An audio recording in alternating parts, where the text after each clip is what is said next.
Welcome to this lesson of our study of writing mathematical proofs, and we have another way of writing mathematical proof. Another technique to use in writing math proofs.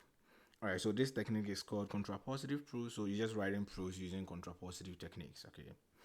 Now, given a statement such that to write a contrapositive proof, you're supposed to be given some statement that shows P implies Q. Okay, so if P then Q, that is how mostly it is being given in a statement form.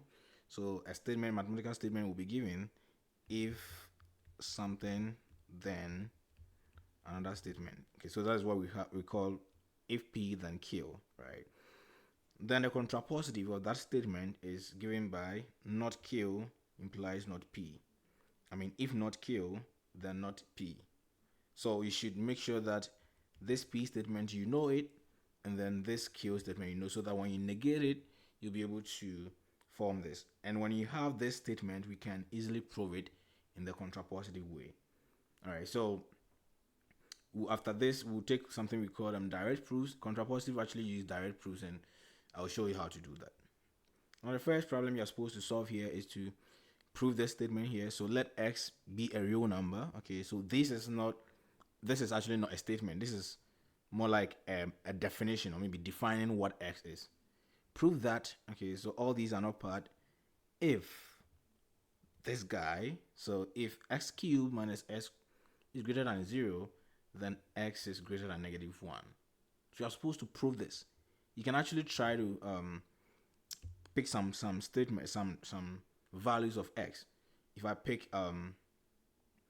x value which is greater than -1, so it can be maybe 0 would not work here because 0's cube is 0 minus 0 is not greater than 0. But if I pick something like 1, that 1 2 will not work. If I pick 2, it's going to work, right? So anything from 2 going will work, but this is the statement given. Now the idea here is to make sure that what this whole thing means, another way you can view it is that this guy is always positive, right? So apart from 0 and 1, all the other numbers that you put in is going to give you a positive number. Again, you can also pick a very smaller number than 0, which is -1 over 2.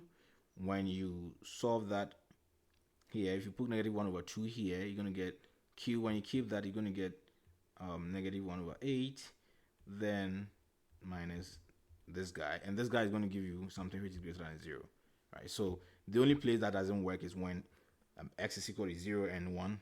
But then, by the way, that was just to tell you that this statement is actually true. But I want to prove this, okay?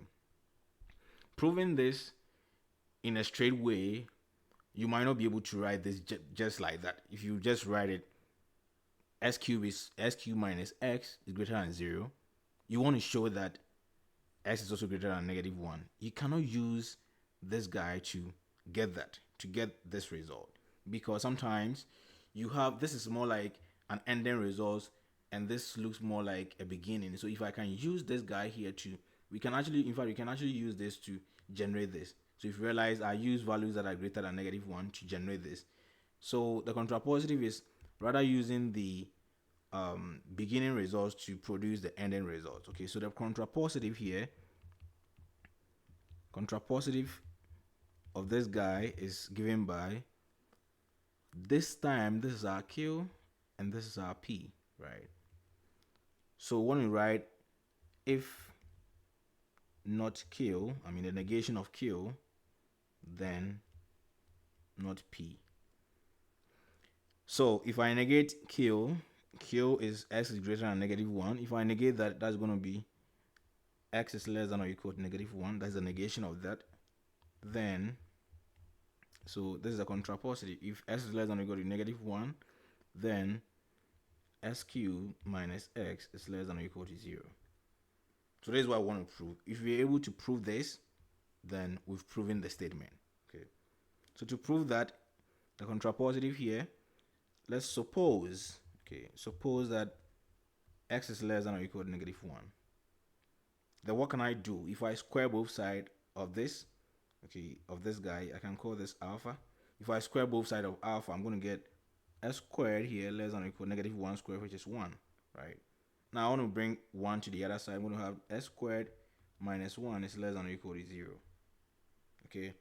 Now if I multiply each side of the inequality by positive x, I'm going to have x into s squared minus 1 less than or equal to 0 multiplying x. Okay. This will give me s cubed minus x less than or equal to 0 multiplying x will give me 0, right? So indeed, if x, so this saying that x is less than or equal to negative 1 has produced this, right? So if x is less than or equal to negative 1, we've been able to use that to prove this case. And this was an arbitrary s, so we didn't choose any number. So this and the proof. So the proof is you start with a contrapositive, then you suppose this, and you write all these guys, and that is the proof. Very simple, right? Let's go to the next question. Let a be integers. Okay, so this is the set of integers. Prove that if ab and a plus b are even, then both a and b are odd, right?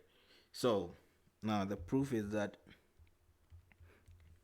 again, you cannot use, we don't know what a and b are. So if you want to use a multiplying b and then a plus b to show that a and b are both even, that wouldn't work because we don't know what this guy looks like. We don't know what this also looks like. So we cannot necessarily say that they actually show that a and b are even, because if I say ab is even, it means ab is written in terms of maybe 2n. I can't use this 2n to deduce that indeed a is also even or odd. Okay, so what I'm supposed to do is to rewrite a contrapositive, because this is an end product. We use a and b to find a multiplying b and then a plus b. So I want to use the beginning product to prove the end product, and that is when I can use contrapositive in. The contrapositive is given by the same let a, b be integers, because this is the definition of a and b. If both a and b, okay, so if both a and b, because here one would say that this is an and statement and I'm supposed to write or. Remember, this guy here saying both means it's a together, like it's one statement. If there was no both here and it was then a and b are even, then it means you're supposed to write it as the negation of that is going to be a or b. But here we are saying both, so you should use just singular statement. Both a and b are odd, that is the negation of even. So what I'm doing is this whole thing here is p, and then the whole thing I have here is q. So I'm negating q. Remember, the contrapositive negative q implies negative p, right? So that's what we want to do. So if I write that, let me erase that. If I negate the q, I mean the ending part, that is what I'm going to get odd. Then either a, b, or, because of this and. There's no both here, so a, b, and a plus b are two different statements combined by an and operator. And then in logic and set, when you negate the and, you get or a plus b is odd. The negation of even is odd. So I've negated everything. So that is the contrapositive of that statement. Now to prove this, first we are going to suppose that both a and b are odd. So suppose both a and b are odd, right? Now if they are odd, then this implies that a is an odd number and it can be written as 2n plus 1, and then b is equal to 2k plus 1 for some integers n and k, right? That is the definition of an odd number. An odd number is written as 2 times some integer plus 1, right? Now, if I pick a multiplying b, so I want to show that if both of them are odd, then either a multiplying b or a plus b, one of them is odd. Either one of them is odd, or you can get a situation where both of them are odd, and that is true. ab is equal to 2n plus 1 multiplying 2k plus 1. And remember, I'm supposed to be able to simplify AB in terms of getting some 2 multiplying a value plus 1. And that should give me that. Now, if I expand this, I'm going to get 4nk plus 2n plus 2k plus 1. You can try to verify this. And this whole thing can be written as, if I factor 2 out of this term, I'm going to get 2 into 2nk. Then I do that for this term, I'm going to have n, plus I do that for this term, I'm going to get k, then plus 1. Notice that the whole of this will simplify to a particular integer, right? So you're going to get 2 multiplying some integer plus 1. The whole of this will simplify to an integer because n, k are integers. So if I multiply this by 2, I'm going to get a value or an integer added to n. I'm going to get an integer added to k. I'm going to get another integer. So I'm representing the whole of that by maybe p, right? And that will give me 2p plus 1, which is odd. So we can actually end here and say that this is the proof. That is the end of the proof, because we want to show that either this or that is odd. So if I get one of them to be odd, then I can conclude that indeed this is true. So that is the proof. Or you can try to check a plus b and see a plus b will actually give you an even number. 2k plus 1, and that is going to be 2k plus 2n plus 2, and this is going to give you 2 into k plus n plus 1.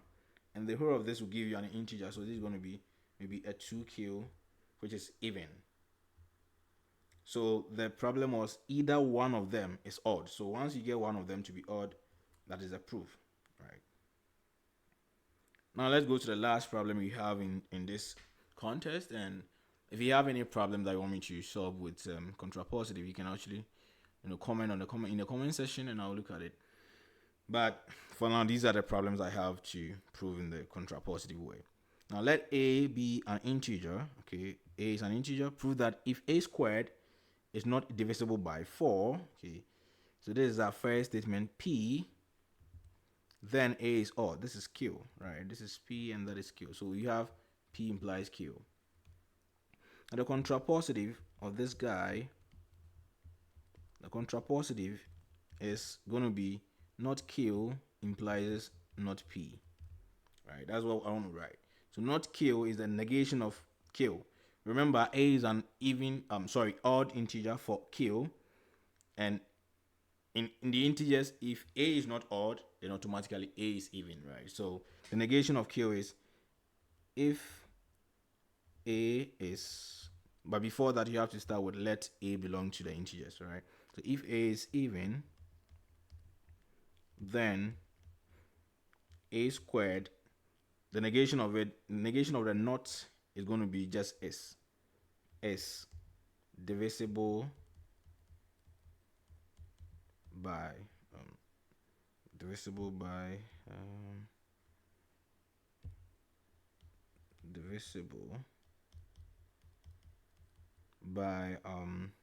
4. Right, so what we mean is that if a is even, then we can write a squared as a multiple of 4, or maybe if it is divisible by 4, then a squared divided by 4 is going to give you a scalar value, or maybe some integer. Now suppose a is even. Okay, so we want to use this side to prove the other one. Okay, then this means that a is given by 2n. I mean, that is the definition of even integers, where n belong to the integers, right? Then this means a squared is equal to 2n squared, and that's going to give me 4n squared. Now a squared divided by 4, what a squared is equal to 4n squared. Then if I divide each side by 4, I'm going to get that a squared divided by 4 is equal to n squared. So he had given us a value, or maybe an integer, which belongs to the integer. So indeed, it means a squared is divisible by 4.